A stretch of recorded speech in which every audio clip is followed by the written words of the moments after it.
አብዛኛው ክርስቲያን ስለ ዘላለም ሕይወት ያለው አመለካከት እግዚአብሔር ይመስገን በጣም እየተስተካከለ ነው ማለት ነው።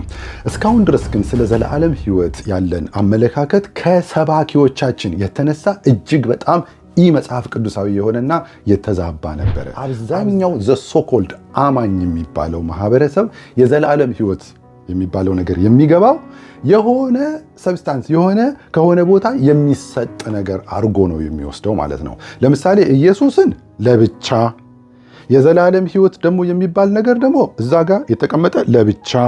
ከዛ ጌታን ስንቀበል ኢየሱስ ምን ያደርገናል?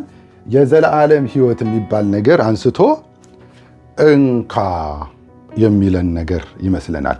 ያውም ደግሞ ከሱም ብሶ ደግሞ የዘላለሙም ሕይወት በራሱ ሙሉ አይደለም፣ አንተነ በሂደት ሙሉ የምታደርገው የሚል አጋንንታዊ አስተምሮ ነው ስንማር የቆየ ነው። ስለዚህ የዘላለም ሕይወት እንደዚህ ነው አብዛኛው ክርስቲያን የሚገባው ማለት ነው።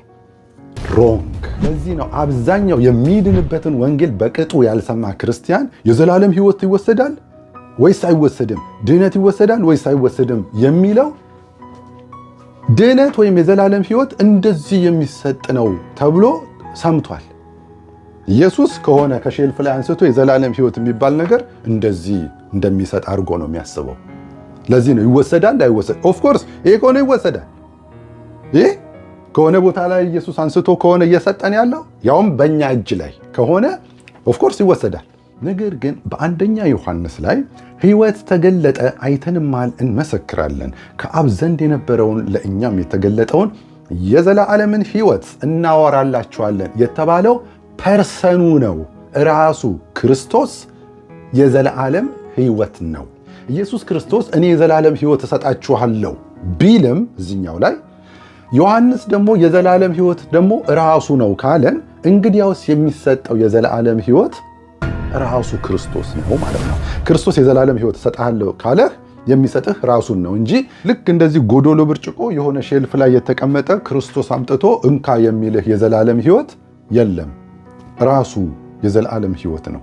ይሄ የዘላለም ሕይወት ደግሞ ጸጋንና እውነትን ተሞልቶ በእኛ አደረ ይላል። በራሱ ምንድነው? ሙሉ ነው። እኔ ይህንን የዘላለምን ሕይወት ክርስቶስን ጥሬ ፈጣጥሬ ሙሉ አላደርገውም። ክርስቶስ በራሱ ጸጋንና እውነትን ተሞልቶ በእኛ አደረ ነው የሚለው። በራሱ ሙሉ ሕይወት ነው። ጎዶሎ ክርስቶስ የለም። ስለዚህ የዘላለም ሕይወት ማለት እንደዚህ ብርጭቆ ውሃ ከሆነ ቦታ ላይ ተነስቶ ለአማኙ ማህበረሰብ የሚታደል ነገር ሳይሆን የዘላለም ሕይወት